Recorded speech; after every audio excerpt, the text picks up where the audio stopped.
সরকার ঘোষণা করবে রিলিফ দেব, হাজার হাজার কোটি টাকা আসবে আপনাদের জন্য দেবে, আপনাদের রিলিফের জন্য। আপনার জমি নষ্ট হয়েছে, আপনার পুকুরের মাছ নষ্ট হয়েছে, আপনার বাড়ি ঘর ভেঙেছে, আপনার ক্ষতিপূরণের জন্য, রিলিফের জন্য যে টাকাটা আসবে তৃণমূলের দাদারা দিদিরা এই শাহজাহান শিবু উত্তমেরা সেটাকে লুটে নেয়।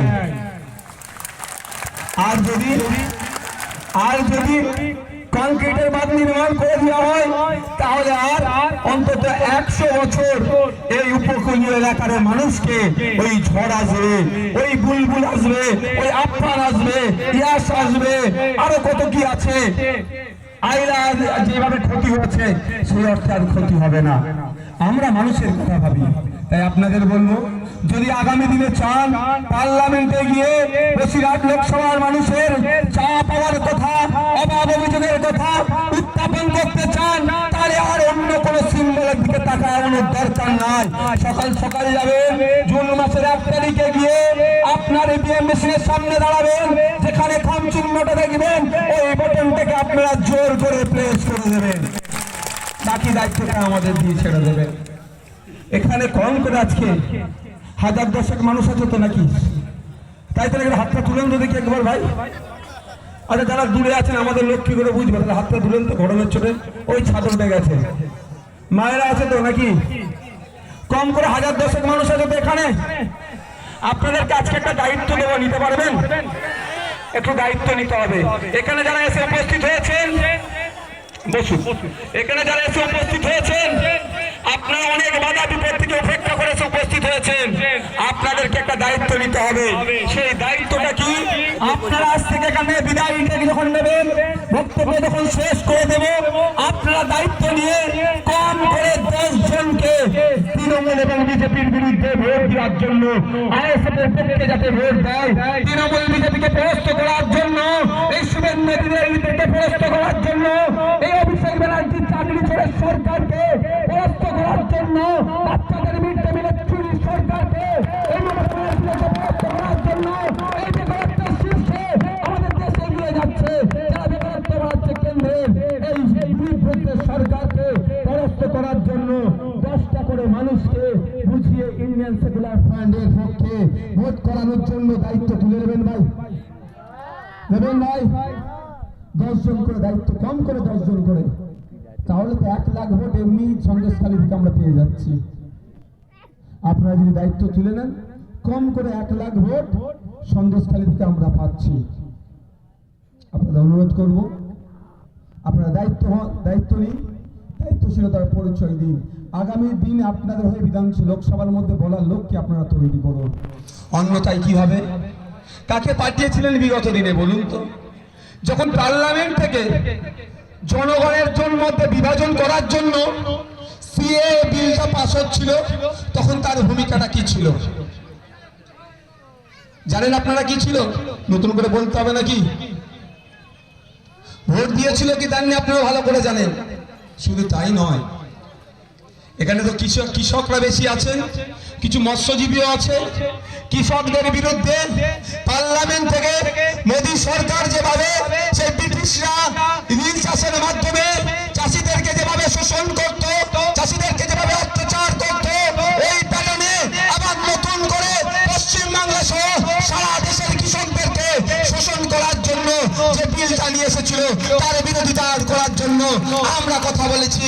কিন্তু দুঃখের বিষয়, আপনারা যাদেরকে 2019-এ ভোট দিয়ে পার্লামেন্টে পাঠালেন, সেই সাংসদ মহাশয়া একটা শব্দ কিন্তু কৃষকদের জন্য করেছে ভাই।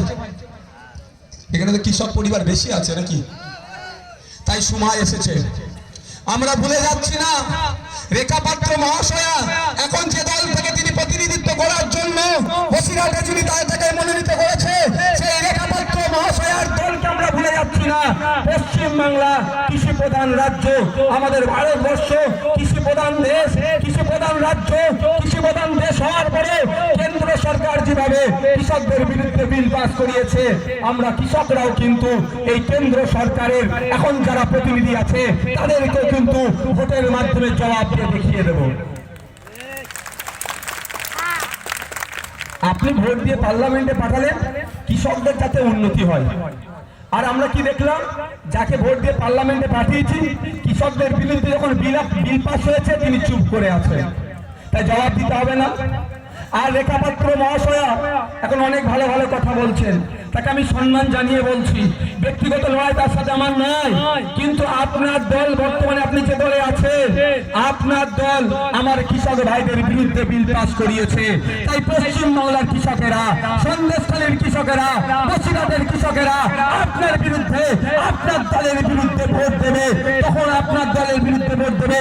তাই আপনাদের বলবো কৃষক বন্ধুরা, আপনাদের বিপক্ষে যারা বিল নিয়ে এসেছিল, আপনাদেরকে শোষণ করার চেষ্টা করেছিল, আপনাদের হাতে ক্ষমতা আছে, ভোটের ক্ষমতা দিয়ে যারা আপনাদেরকে শেষ করার চেষ্টা করেছিল, তাদেরকে গণতান্ত্রিক প্রক্রিয়াতে আপনারা শেষ করুন। বিজেপির বিরুদ্ধে একটা ভোট হবে, একটাও ভোট হবে না। বিভাজনের কথা বলে, হিন্দু মুসলমানের লাগিয়ে দেওয়ার কথা বলে, আর আমাদের বাড়ির ছেলেটা চাকরি পাচ্ছে না, বেকারত্বের শীর্ষে দেশ এগিয়ে যাচ্ছে। বর্তমান যে বেকারত্ব আছে তার মধ্যে 86% আমাদের মতো যুব সমাজের মানুষজন ছেলেরা আছে। হিন্দু বাড়ি হতে পারে, দলিত হতে পারে, আদিবাসী হতে পারে, মুসলিম হতে পারে, কিন্তু বেকারত্বের শীর্ষে আমাদের দেশ এগিয়ে যাচ্ছে। তাদেরকে ভোট দিয়ে লাভটা কি?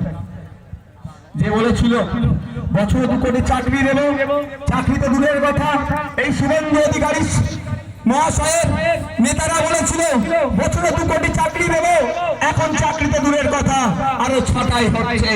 এই শুভেন্দু অধিকারী মহাশয়ের নেতারা বলেছিল বিদেশ থেকে কালো টাকা ফিরিয়ে নিয়ে এসে অ্যাকাউন্টে 15 লক্ষ টাকা করে দেব, কালো টাকা ফিরিয়ে নিয়ে আসা তো দূরের কথা। এই শুভেন্দু অধিকারী যে দলে এখন বর্তমানে আছে, এই দলের নেতাদের আমলে, এই শুভেন্দু অধিকারীরা যে বিজেপিতে আছে, এই বিজেপির আমলে ঋণ খেলাপির সংখ্যা আরো বেড়ে গিয়েছে। তাহলে এদের বিরুদ্ধে ভোট হবে তো নাকি ভাই? এদের বিরুদ্ধে ভোট হবে তো ভাই? তবে কৃষক বন্ধুদেরকে ভুলে গেলে চলবে না, কৃষক বন্ধুদেরকে ভুলে গেলে চলবে না।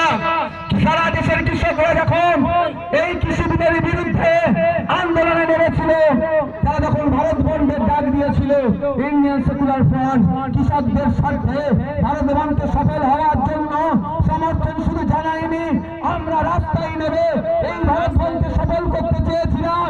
তখন মমতা ব্যানার্জির সরকার প্রশাসনকে দিয়ে, এই গুন্ডামস্তানকে দিয়ে, এই সাজান শুরুদেরকে দিয়ে আমাদের সেবনকে সফল হতে দেয়নি, অর্থাৎ কৃষকদের পক্ষে তারা নেয়নি। তাই কৃষক বন্ধুদের বলবো, আমাদের বিরুদ্ধে আমাদের আন্দোলন ছিল বিজেপির বিরুদ্ধে, কিন্তু মমতা ব্যানার্জি এত বুক ফেটে যাচ্ছিল কেন? তারা আমাদের আন্দোলনকে সফল হতে দেয়নি কেন? সময় এসেছে আমরা যেমন আমাদের বিপক্ষে যারা বিল পাস করিয়েছে বিজেপি, তাদের বিরুদ্ধে ভোট দেবো, আর আমাদের বন্ধকে যারা সফল হতে দেয়নি তৃণমূল, তারও বিপক্ষে আমরা ভোট দেবো।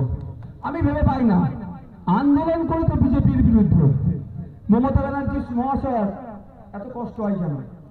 বনসা কার বিরুদ্ধে ডেকেছিলাম? বিজেপির বিরুদ্ধে। বনসা সফল হতে কে দিল না? কে দিল না ভাই? তৃণমূল দিল না। তাই সময় এসেছে তো এই তৃণমূল বিজেপির বিরুদ্ধে ভোট দেওয়ার। ভাই আমি আর কটা বাজে, আমাকে একটা প্রোগ্রামে যেতে হবে, আমি আর 5 মিনিট বক্তব্য দেবো। কারো অসুবিধা আছে? Maximum 5 minute. কারো অসুবিধা নেই তো ভাই? হ্যাঁ ভাই আপনাদের বলি, আমরা ভুলে যাব না ওই দিনগুলোর কথা। সিএএ নিয়ে আমাদের আন্দোলনটা কার বিরুদ্ধে ছিল? কেন্দ্রীয় সরকারের বিরুদ্ধে ছিল। কেন্দ্রীয় সরকার কে পরিচালনা করছিল তখন? বিজেপি করছিল। তাহলে আমাদের রাজ্যে আমরা যখন সিএএ এর বিরুদ্ধে আন্দোলন করেছিলাম, আমাদের বিরুদ্ধে মিথ্যা মামলা কে দিয়েছিল? তৃণমূল সরকার দিয়েছিল। তাই জবাবটা কাউকে দিতে হবে। যে সিএএ নিয়ে এসে বিভাজনের কথা বলে, তার বিরুদ্ধে যেমন জবাব দেব, আমাদের এই আন্দোলনকে দমিয়ে দেওয়ার জন্য আমাদের নামে যারা মিথ্যা মামলা দিয়েছে তৃণমূল, তারও বিরুদ্ধে আমরা জবাব দেব। আমরা ভুলে যাচ্ছি না নূপুর শর্মার কথা।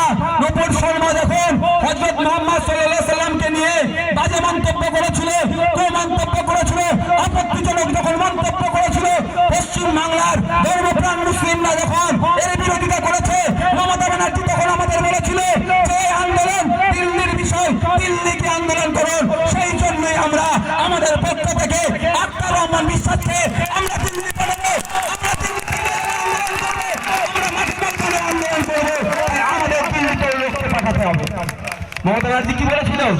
দিল্লিকে আন্দোলন করতে না, এই দিল্লি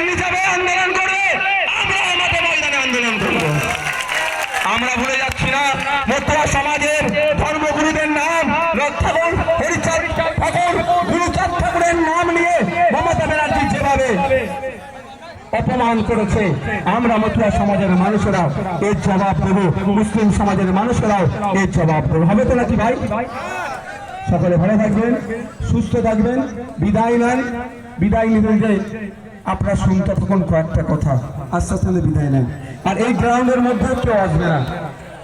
गुप्ता जी किसी को माफी का घुसने देगा कोई ना इधर। আপনাদের বলবো আপনারা নিশ্চিন্তে বাড়ি যান, কোন রকম প্ররোচনায় পা দেবেন না। কারণ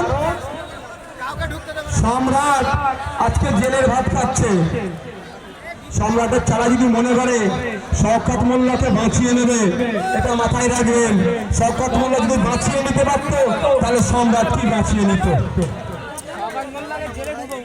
আপনারা ভিতরে আসবেন কেন? ভয় পাওয়ার কোনো জায়গা নাই।